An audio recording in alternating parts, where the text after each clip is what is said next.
ये सारा क्या हो गया बोलो? शिक्षा दी गई है और वो शिक्षित हो गया है, उसने सीख लिया है। जब भी मास्टर उसको हंटर दिखाता है वो इशारा करता है और वो उसी प्रकार की प्रक्रिया बोलो कर देता है। तो वो क्या है बोलो? शिक्षित है वो, लेकिन विद्वान नहीं। मैं एक उदाहरण और देता हूं जो बिल्कुल सटीक बैठता है। मदारी बंदर को नचाता है, अच्छा उसे पता है इस कोने पे खेल दिखाएगा तब भी उतने हैं मैटर उसके पास में, दूसरे कोने पर जाके वही मैटर जो कहते हो ससुराल कैसे जाएगा है जी, पत्नी रूसेगी तो उसे कैसे मनाएगा, ससुराल से कैसे लाएगा है जी, ये सारी सिखाता था उसको। अच्छा बंदर सीखा हुआ है, जो वो थोड़ा थोड़ा इशारा करता है बंदर उसी प्रकार की प्रक्रिया में अपने आप को ढाल लेता है, उसी प्रकार के खेल दिखाता है। बंदर क्या है बोलो? शिक्षित है।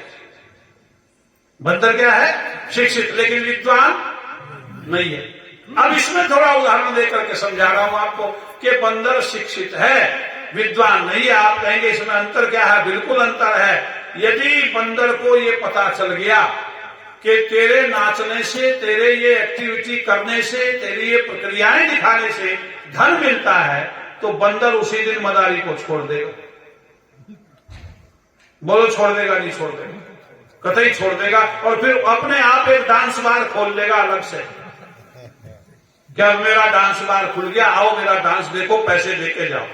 बंदर को नहीं पता तेरे नाचने से आटा आता है, बंदर को नहीं पता तेरे नाचने से पैसा आता है, बंदर को नहीं पता तेरे नाचने से वस्त्र आदि आते हैं। उसे केवल इतना है कि तुझे तो एक्टिंग करनी है, तुझे इसके बदले क्या देगा? ये खाने को क्या मिलेगा? उसे खाने को मिल जाएगा। उसे इतना पता है, इससे ज्यादा उसे पता नहीं है, इसलिए वो शिक्षित तो है लेकिन विद्वान बोलो नहीं। हम में से कितने लोग ऐसे हैं जो शिक्षित हैं, विद्वान नहीं है? जितना बताया गया उतना ही किया, उससे ज्यादा बोलो किया ही नहीं आज तक, बढ़े ही नहीं हम आगे। और ये सबसे बड़ी विडंबना है दुनिया की कि जितना हम सीख पाते हैं उससे हम इजाफा नहीं करते, उसमें बढ़ाव नहीं करते हैं, उसको हम उतना ही रख पाते हैं जितना हमें सीख पाए हैं। यदि थोड़ा बुद्धि आप लोग लगा करके चले तो उसमें और ज्यादा इजाफा हो सकता है और ज्यादा उसको बढ़ाया जा सकता है। ये आपके पास है। कल कह रहे थे चौधरी साहब यहां बैठे हुए, नाम तो भूल गया, जो तर्क कर रहे थे। हाँ जी, हाँ साहब राजपाल सिंह जी, वो कह रहे थे कि मनुष्य उसे कहते हैं जिसमें बुद्धि और मन हो। क्यों जी? क्या उसी को मनुष्य को हो गए? बुद्धि पशुओं में भी है, आप ही लोगों में बुद्धि नहीं है, बुद्धि पशुओं में भी है। और कितनी बुद्धि है? कुत्ता सड़क को पार कर रहा, भोरन दो तुरंत रुक जाएगा। बुद्धि है लेकिन उनमें विवेक नहीं है। ध्यान से सुनना, बुद्धि है लेकिन विवेक नहीं है, निर्णय करने की क्षमता उनके अंदर नहीं है। बस ये कमी है और कोई कमी नहीं है। बुद्धि उनमें भी है, मन उनमें भी है, तो क्या वो मनुष्य हो गया? नहीं हुआ। लेकिन जो निर्णय लेने की क्षमता रखता हो, इसलिए उसको मनुष्य कहा। मत्वा कर्माणि सिद्ध्यति मनुष्य, जो मनन पूर्वक विचार पूर्वक कार्य को करेगा वो मनुष्य कहलाएगा। तो आप लोग जितने यहां हैं, आप शिक्षा लेकर के विद्वान बने, ये प्रक्रिया है। शिक्षा से विद्या आती है। महर्षि ध्यान लिखते हैं कि शिक्षा से क्या आती है? विद्या आती है शिक्षा से। लेकिन हम लेना नहीं चाहते, हम तो वहीं शिक्षित बने रहना चाहते हैं। और विद्या का अर्थ यही होता है जब हमें लाभ हानि का ज्ञान हो जाए, इस प्रक्रिया को करने से लाभ है, इस प्रक्रिया को करने से हानि है, ये प्रक्रिया धर्म के अंतर्गत आती है, ये प्रक्रिया अधर्म के अंतर्गत आती है, इसके करने से पुण्य मिलता है, इसके करने से पाप लगता है। जब इतनी विचारशीलता हम में आ जाती है तो हम क्या बन जाते हैं? बोलो विद्वान हो जाते हैं। ये विद्वता का प्रतीक है। अब यहां एक प्रश्न पैदा होता है कि विद्या से क्या मिलता है? शिक्षा से क्या मिल गई? विद्या। शिक्षा से हमें क्या मिल गई? क्यों बेटियों? विद्या मिल गई। और विद्या से क्या मिलेगा? महर्षि ने बड़े कमाल की बात कही। वो कहता है विद्या से मिलती है सभ्यता। क्या मिलती है जी? सभ्यता। जो विद्वान व्यक्ति होता है वो सभ्यता के सांचे में ढलना प्रारंभ होता है। और कुलदीप जी बताते बहुत सुंदर शब्दों में, 2 शब्दों में कह देता है ये कि जिसको सभा में बैठना और बोलना आ गया वो सभ्य बन गया। क्यों जी? सभ्य क्या हो गया? जिसको सभा में बैठना, मुझे कहां बैठना है, किस स्थान पर बैठना है और कैसे बोलना है, ये 2 चीजें जिसको आ गई इसको क्या कहेंगे लोग? ये सभ्य है। अच्छा, हमने श्रीपाल जी को सम्मान दे दिया, ये तो पहले वहां बैठे थे। क्यों जी? आपने सम्मान दे करके कहां बैठा दिया? तख्त पे। अच्छा, ये पहले ही आके यहां बैठ जाते और हम कहते नीचे उतरो, वहां सम्मान मिलता कि अपमान? बताओ, अपमान हो गया था ना। अब क्या है? वहां से नीचे से उठा करके आपने कहां बैठाया? ऊपर। अब क्या है? बोलो, सम्मान। इसलिए ध्यान रखो, सभा में मुझे कहां बैठना है ये सभा के लोगों पर निर्भर करता है, वो मुझे कहां बैठावे। लेकिन मेरा स्थान कहां है? पहले वर्तमान में मैं कहां बैठूं? मेरा स्थान वहीं बनता है जहां लोग बैठे हैं, मैं भी वहीं बैठूं, तब आप सभ्य कहलाएंगे। आदमी कितना सभ्य! देखो, अच्छा व्यक्ति होने के साथ साथ पब्लिक में बैठा है, ऊंचा व्यक्ति होने के साथ साथ पब्लिक में बैठा है। आओ जी आओ, आप वहां ना बैठो, आप यहां बैठो, क्योंकि आपका स्थान वो नहीं है, यहां है। इसलिए पब्लिक में बैठना सीखो आप लोग। हमें पब्लिक में कहां बैठना है ये बहुत जरूरी हो जाता है, सभ्यता के दायरे में आता है। मैं तो एक घटना सुनाया करता हूं, बड़ी अजीबोगरीब मुझे कहीं से पढ़ने को मिली थी और वो मुझे यहां फिट करने को मिल गई। मैंने कहा यहां फिट होगी ये कहानी, और कहानी का मतलब होता है सुनो, कोई हानि नहीं, लाभ ही लाभ है। मनोरंजन का मनोरंजन हो जाता है और शिक्षा की शिक्षा मिल जाती है।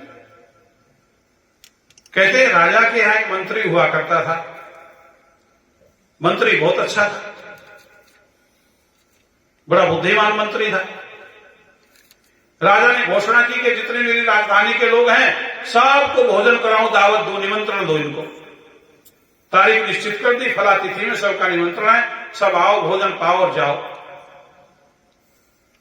सब आने लगे, लोग खाने लगे, पंगतें बैठ गई। एक पंक्ति बैठी थी, 10-15 आदमी इकट्ठे आए थे, साहूकार लोग, और वो एक ही जगह बैठ गए। जैसे 5-7-10 मित्र इकट्ठे आए और एक ही पंगत में बैठ जाए सारे।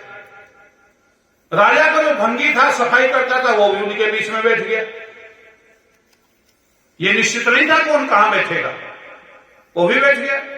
मंत्री ने देखा कि इन बड़े लोगों के बीच में भंगी बैठा है, गलत है। मंत्री आया, उसने हाथ पकड़ करके उसको उठाया और कहा तुम यहां क्यों बैठे उनके बीच में? तुम्हारा यहां स्थान थोड़ा ही है, अलग बैठो। ओहो, कितना अपमान हुआ उसका। क्यों जी? सभा के बीच में क्या हो गया? अपमान हो गया।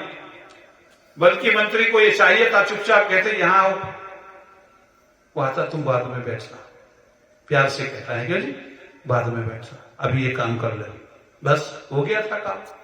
लेकिन मंत्री को इतनी सभ्यता नहीं थी, थोड़ा अकड़ में था, उसने उठा दिया उसको और वो बात उसको लग गई, उसका अपमान हो गया। उसने कहा मंत्री जी तुझे सबक तो सिखाना पड़ेगा, तूने मेरे सभा में अपमान किया।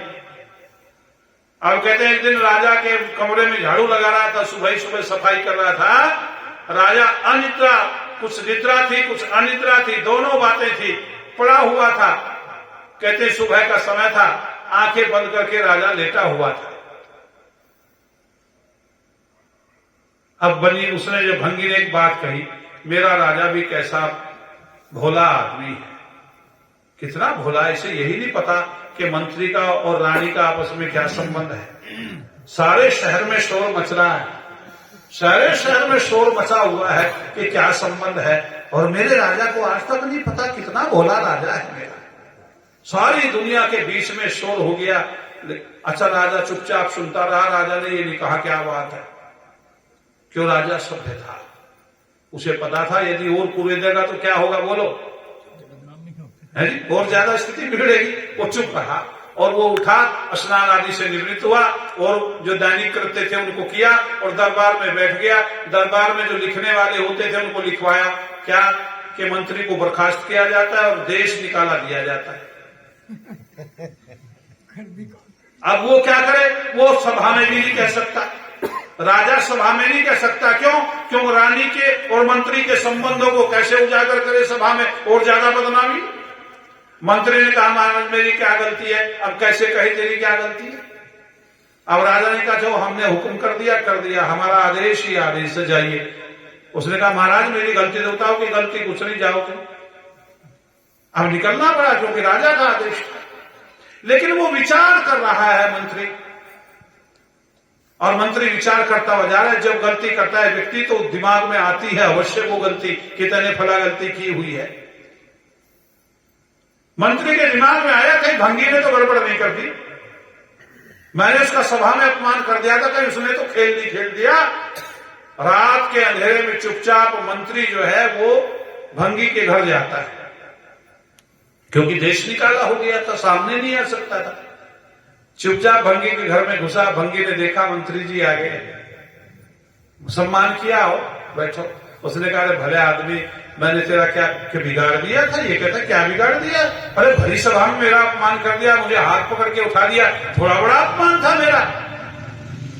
उसने कहा अच्छा इतनी भी बड़ी सजा मत देनी थी, भले आदमी देश दिलवा दिया तूने। उसने कहा मजा चख ले मेरा अपमान करने का, तूने जो किया वो भर। मंत्री ने कहा देखो हम आपसे क्षमा चाहते हैं, हमारे से गलती हुई। अच्छा उसकी जो पत्नी थी भंगी की वो भी वही थी। अब स्त्री थोड़ा दयावान होती है। उसने कहा देखो ये हमारे मालिक हैं, अन्नदाता हैं, राजा को तो हमारी स्थिति का पता भी नहीं है, ये हमारी सहायता करते रहते हैं, हमारे मालिक हैं, इसलिए माफ कर दो। भग्गी से कहा उसने कहा तुम कह रही हो तो क्यों जी, सबसे बड़ी बात है ये, तुम कह रही हो तो हाँ बस इतना ही होता है। उसने कहा ठीक है साहब, चलो इसका भी करेंगे कुछ चपराला, आप जो है जाइए। कहते हैं चला गया मंत्री। अगले दिन दोनों ने कुछ गुटमुट की, उसकी पत्नी ने और भंगी ने।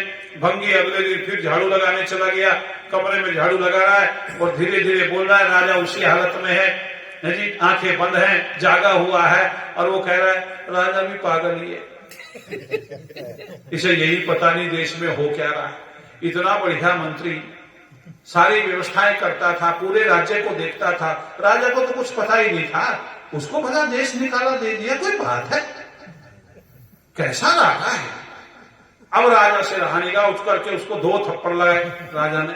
नालायक कहीं का, उस दिन तो ये कह रहा था।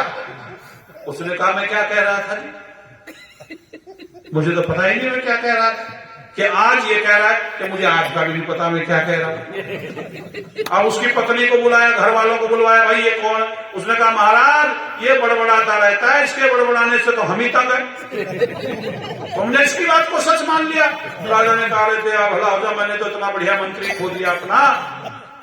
अब तुरंत आदेश जारी किया मंत्री जहां भी उसको बुलाओ सभा में, है जी।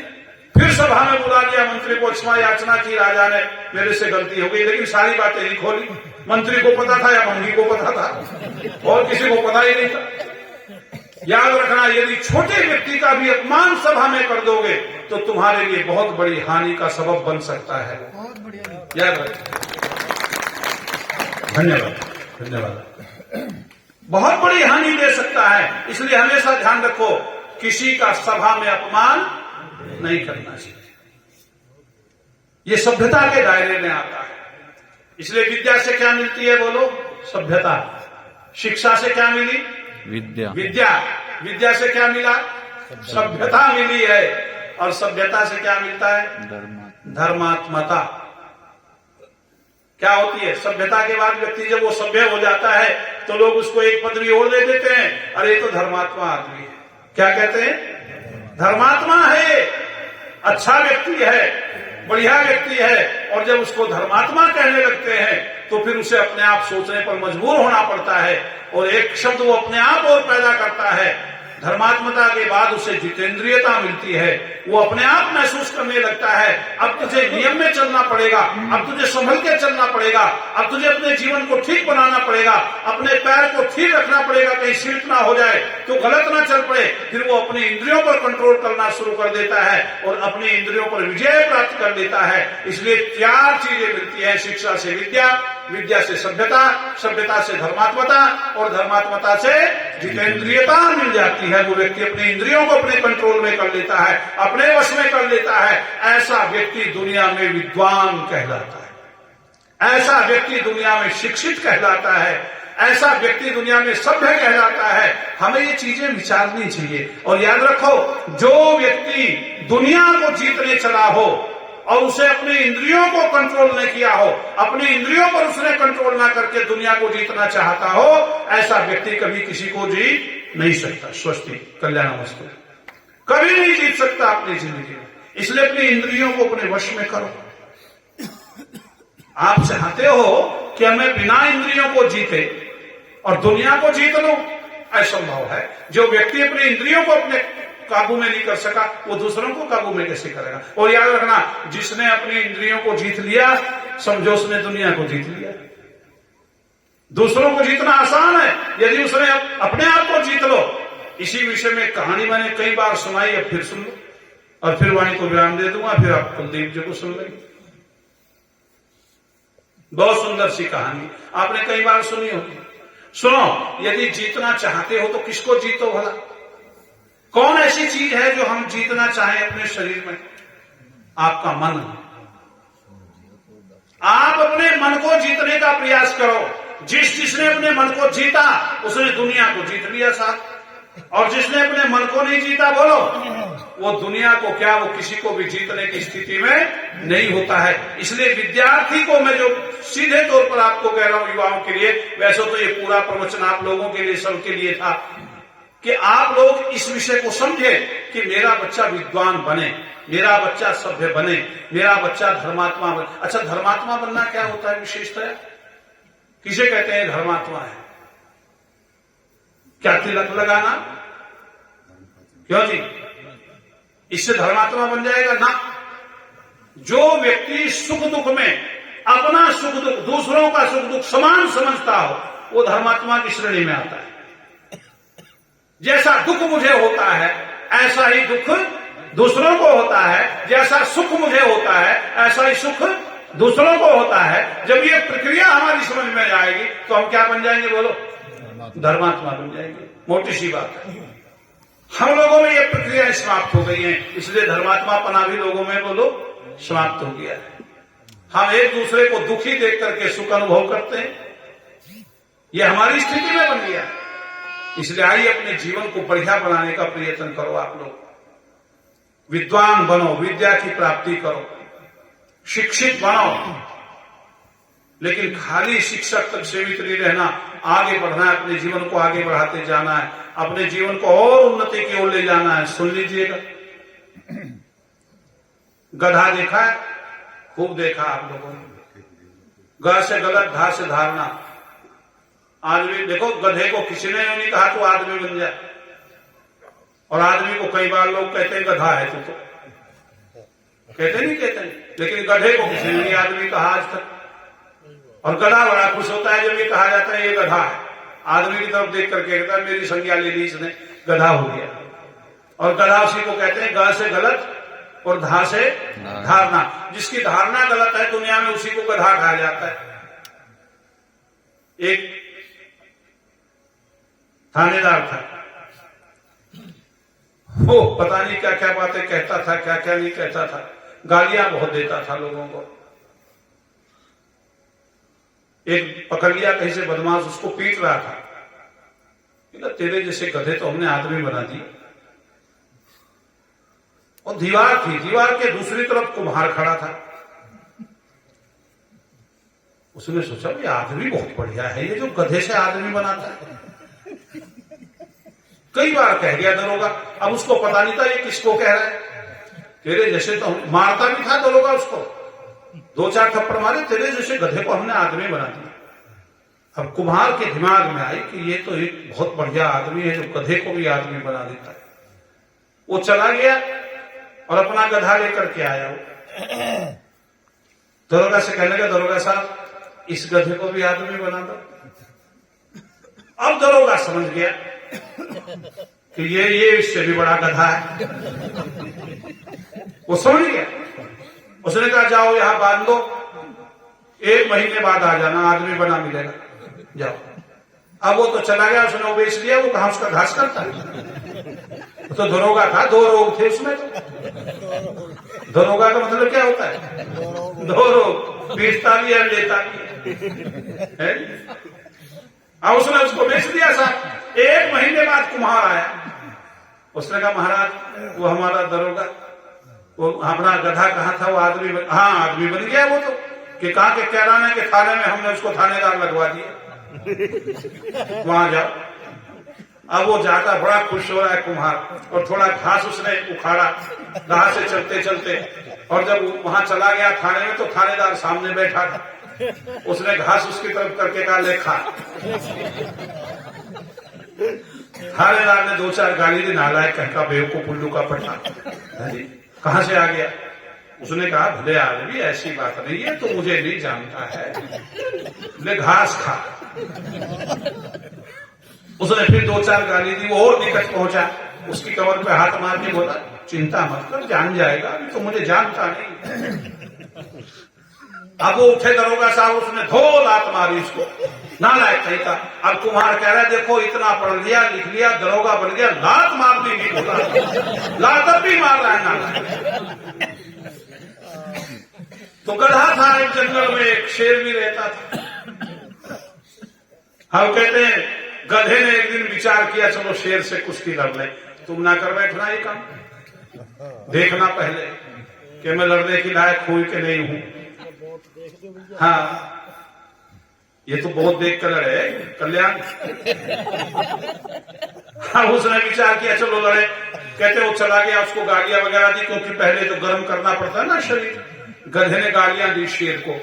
शेर ने सोचा बात क्या है, जो आदमी कभी हमारे सामने बोलता नहीं था, वो बात तो है क्यों भाई, कोई बात तो है। जंगल में जो रेवड़ी बांटी जा रही है इसके पीछे कारण तो है, चुनाव आने वाला है। शेर चुपचाप गुजर जाता है हिरण के पास से, इसका मतलब है चुनाव नजदीक आने वाला है। तो उसने गालियां दी, लेकिन शेर सुनता रहा, और शेर ने काम किया, उठ करके चल पड़ा। लड़ा नहीं उसके साथ में, गधा कुछ दूरी तक गया पीछे गालियां देता हुआ, क्या आ तो जा आज मैदान में, आज तो मैं तैयार होकर आया हूं भाई साहब, एक बार आके दिखा, तुझे पता लगेगा किससे पाला पड़ा है। लेकिन शेर चुपचाप निकल गया। लोमड़ी सुन रही थी इन दोनों की बातों को। लोमड़ी आई शेर के सामने, उसने कहा आप तो जंगल के राजा हो, गधे से डर गए आप? ओहो, शेर का जवाब सुनना और फिर तुम उस पर अमल करना। बड़ा सुंदर जवाब दिया शेर ने। शेर कहता लोमड़ी तेरी बुद्धि ठिकाने ही है, मेरी ठिकाने है। उसने कहा इसमें भी कौन सी ठिकाने की बात है, एक गधा तुम्हें ललकार रहा है, गालियां दे रहा है, और तुम चुपचाप आ गए। उसने कहा अच्छा एक बात बता, मैं किससे लड़ता? गधे से। गौर से सुनना, मैं किससे लड़ता? गधे से। अच्छा मैं शेर होकर गधे से लड़ता, और मान लो गधे से लड़ता, उसकी दुलत्ती गलत जगह पड़ जाती और मैं हार जाता, तो लोग क्या कहते? एक शेर गधे से हार गया। और मान लो मैं जीत जाता, तो लोग क्या कहते? इसे तो जीतना ही था, ये तो शेर था। अब वहां जो शिक्षा दे रहा है, शेर कहता है बहन लोमड़ी ध्यान से सुनो, लड़ना है तो पड़ोसी से मत लड़ो। क्यों? क्योंकि पड़ोसी से लड़ना गधे से लड़ना है। और किससे लड़ो? कि अपने मन से लड़ो।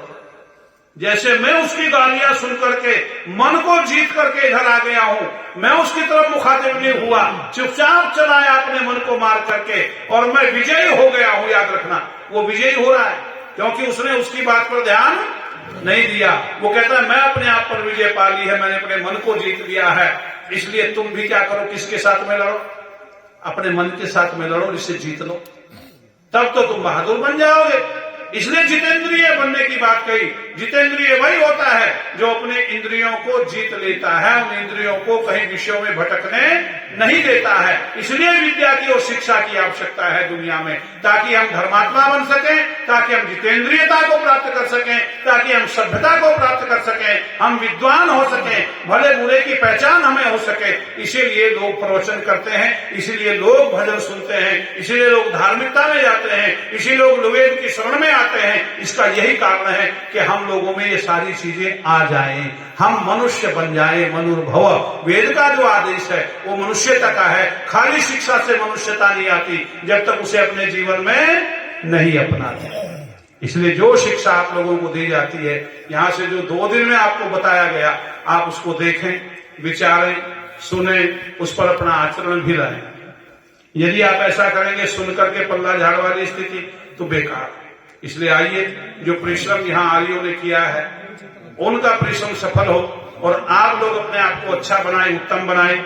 विद्यार्थी अपने जीवन को ठीक रखें, गृहस्थी अपने जीवन को ठीक रखें, तो इससे बढ़िया बात नहीं हो सकती। मैंने थोड़े से विचार आपके बीच में रखे हैं।